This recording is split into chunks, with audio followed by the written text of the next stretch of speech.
Une chose peut paraître mauvaise, tu crois qu'une porte s'est fermée, c'est un mal, c'est un bien. Ça te motive encore plus à être plus serein. وَعَسَىٰ أَن تَكْرَهُوا شَيْئًا وَهُوَ خَيْرٌ لَكُمْ وَعَسَىٰ أَن تُحِبُّوا شَيْئًا وَهُوَ شَرٌّ لَكُمْ وَاللَّهُ يَعْلَمُ وَأَنْتُمْ لَا تَعْلَمُونَ Allahu a'lam. Vous pouvez avoir de l'aversion pour une chose, vous pensez que c'est un mal alors que c'est un bien. Et vous pouvez aimer une chose, vous pensez que c'est un bien alors que c'est un mal. Allah sait, vous ne savez pas. Dieu te rappelle que, eh bien ici, qu'est-ce qui est en face de toi? Remets-toi-en à Dieu. Pourquoi? Parce que tu ne sais pas vraiment, de manière profonde, où est le bien, où est le mal. À première vue, de manière apparente, ça c'est le bien, ça c'est le mal. Par exemple, quand tu veux entreprendre une affaire, acheter un véhicule, te marier, voyager. Mais est-ce que tu sais vraiment que ce voyage est bon pour toi ou pas? À première vue, oui. Mais fais la prière de la consultation. Remets-toi-en à Dieu, celui qui connaît Al-Ghaib, celui qui connaît l'invisible, qui connaît le futur, qui connaît ce que tu ne connais pas et qui sait ce que tu ne sais pas. Et il sait ce qu'il y a en toi. Et avant même que tu parles, il sait ce que tu allais dire. Et il sait ce que tu caches. Et il sait même ce que tu aurais dit si tu l'avais dit, même si tu ne l'as pas dit. Subhanahu wa ta'ala. Et c'est pour cela qu'il est important de vivre avec ça, le fait de se dire de toute manière, khayr, insha'Allah.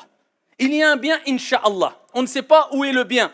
Surtout que, quand une porte se ferme en face de nous, ne te dis pas que c'est un mal absolu, ou même si c'est une épreuve pour toi, c'est une difficulté. Rappelle-toi de la parole de Ibn al-Qayyim, rahmatullahi alayhi, lorsqu'il dit « Ma aghlaqa Allahu ala abdin baban bihikmatihi, illa fataha lahu babayni bi rahmatihi subhanahu wa ta'ala. » Allah Jalla wa ala ne ferme pas une porte à un de ses serviteurs par sagesse. Parce qu'Allah, c'est lui, Al-Hakim. C'est-à-dire, c'est celui qui sait ce qu'il te faut, qui te convient le mieux, au moment qu'il faut, de la manière qu'il faut. Toi, tu ne sais pas, tu es limité. Non, tu persistes, ça c'est un bien, je veux absolument ça. Non, peut-être qu'Allah Jalla wa ala sait qu'il y a un mal pour toi et que tu mérites qu'il t'évite ce mal-là. Donc, il te ferme cette porte. Ibn Qayyim disait, aucun serviteur ne se voit fermer une porte par Dieu devant lui de par sa sagesse. C'est-à-dire, il n'y a aucun serviteur à qui Dieu ferme une porte de par sa sagesse, subhanahu wa ta'ala, sans qu'à côté Dieu ne lui ouvre deux portes de par sa miséricorde. Allah te ferme une porte, c'est par sagesse. Il sait que ce n'était pas bon pour toi sûrement.